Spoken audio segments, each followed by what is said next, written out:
Hello guys, അപ്പോൾ ഞങ്ങളുടെ conference ഞങ്ങൾ മധുരയ്ക്ക് വന്നിട്ടുണ്ടായിരുന്നില്ല. അപ്പോൾ ഇതിപ്പോൾ മൂന്നാമത്തെ ദിവസമാണ്. രണ്ടാമത്തെ ദിവസം വീഡിയോ എടുത്തില്ല. സംഭവം വേറെ ഒന്നുമില്ല, ഞാൻ വീഡിയോ എടുക്കാൻ ശ്രമിച്ചു, പക്ഷേ വേറെ ഒരു സംഭവം നടന്നില്ല. കാരണം രാവിലെ വൈകുന്നേരം പോയി ക്ലാസ്സിലൊക്കെ പോയി.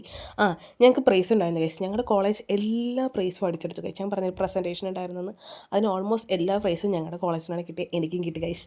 എനിക്കും ഞാനും വന്നിരുന്ന ഒരു ടീം, അപ്പോൾ ഞങ്ങൾക്കും ഉണ്ടായിരുന്നു പ്രൈസ്.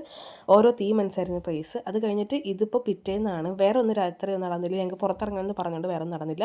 അങ്ങനെ പിറ്റേ ദിവസം ഞങ്ങൾ എന്ത് ചെയ്തു, ഒരു പാലസ്, ഈ പാലസിൻ്റെ പേര് ഞാൻ മറന്നുപോയി. കാരണം വേറെ ഒന്നുമില്ല, ഈ വീഡിയോ ഞാൻ 18-ാം തീയതിയാണ് ഞങ്ങൾ ഈ കോൺഫറൻസിന് പോയത്. അപ്പോൾ എടുത്ത വെച്ചതാണ്. പക്ഷേ ഈ വീഡിയോ വരുന്നത് 26-ാം തീയതിയോ 27-ാം തീയതി വല്ലതും ആയിരിക്കും, അല്ലെങ്കിൽ അത് കഴിഞ്ഞിട്ടായിരിക്കും. കാരണം ഞാൻ നാട്ടിൽ വന്നതിന് ശേഷം ഓഡിയോ എടുക്കാൻ, വോയിസ് ഓവർ കൊടുക്കാൻ എനിക്ക് നാണക്കേടായതുകൊണ്ട് ഞാൻ വോയിസ് ഓവറിന് കൊടുത്തില്ല. ആ പാലസിൽ പ്രത്യേകിച്ച് ഒന്നും കാണാമായിരുന്നു. ഒരു പാലസ് അല്ല, അത് കല്യാണ മണ്ഡപം ഇല്ലേ രാജാക്കന്മാരുടെയൊക്കെ, അതായിരുന്നു കേട്ടോ. അവിടെ പോയിട്ട് പിന്നെ ഞങ്ങൾ ഏതോ ഒരു പട്ടിക്കാട്ടിലുള്ളൊരു അഡ്വഞ്ചർ പാർക്കിൽ വന്നു.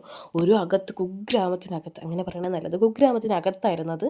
അവിടെ ഗോകാട്ടിങ്ങും സിപ്പ് ലൈനിങ്ങും ഒക്കെ ഉണ്ടായിരുന്നു. എനിക്കത് രണ്ടും താല്പര്യമില്ലാത്തതുകൊണ്ട് ഞാൻ ചെയ്തില്ല. പിന്നെ ഒരെണ്ണത്തിന് 275 രൂപ. എന്തിനാണ് നമ്മൾ ആ പൈസ നമ്മൾ തിന്ന് തീർക്കും. അതുകൊണ്ട് ഞാൻ അത് ചെയ്തില്ല. ഞങ്ങളുടെ സാറന്മാരും മാമും പിന്നെ കുറച്ച് ഫ്രണ്ട്സൊക്കെ അത് ചെയ്തിട്ടുണ്ടായിരുന്നു. അത് കഴിഞ്ഞ് ഞങ്ങൾ കഴിക്കാൻ വന്നു. കഴിക്കാനായിട്ട് ഇനിയിപ്പോൾ മധുരയിൽ നിന്ന് ലാസ്റ്റ് ഡേ ആയതുകൊണ്ട് സാർ പറഞ്ഞ് ആസ്വദിച്ച് എന്ത് വേണോ മേടിച്ച് കഴിക്കുക, കാരണം ഇനി നമ്മൾ ഇങ്ങോട്ട് തിരിച്ച് വരില്ല എന്ന് പറഞ്ഞുകൊണ്ട് ഞങ്ങൾ എന്ത് ചെയ്തു, നല്ല രീതിയിൽ കഴിക്കാനായിട്ട് ഒരു നല്ല അടിപൊളി ഹോട്ടൽ, അത് അവിടുത്തെ ആൾക്കാരെ ചോദിച്ച് വന്നതാണ് കഴിച്ച്. ഞങ്ങളുടെ മാം ഇവിടെ ഉള്ളതായതുകൊണ്ട്, പുള്ളിക്കാരി തമിഴ്നാടാണ്. സോ പുള്ളിക്കാരി എല്ലായിടത്തൊക്കെ ചോദിച്ചാണ് നമ്മളിവിടെ ഫുഡ് കഴിക്കാൻ വന്നത്. ഞങ്ങൾ നല്ല അടിപൊളി ചിക്കൻ ബിരിയാണിയും ബൺ പൊറോട്ടയും പിന്നെ മട്ടൻ കലക്കിയും അങ്ങനെ എന്തൊക്കെയോ കഴിച്ചു. പിന്നെന്താ, ഞാൻ പിന്നെ വൈകിട്ട് തിരിച്ച് വീട്ടിൽ പോയി കഴിച്ചു. ഇനി വീട്ടിൽ വെച്ച് കാണാം. ബൈ.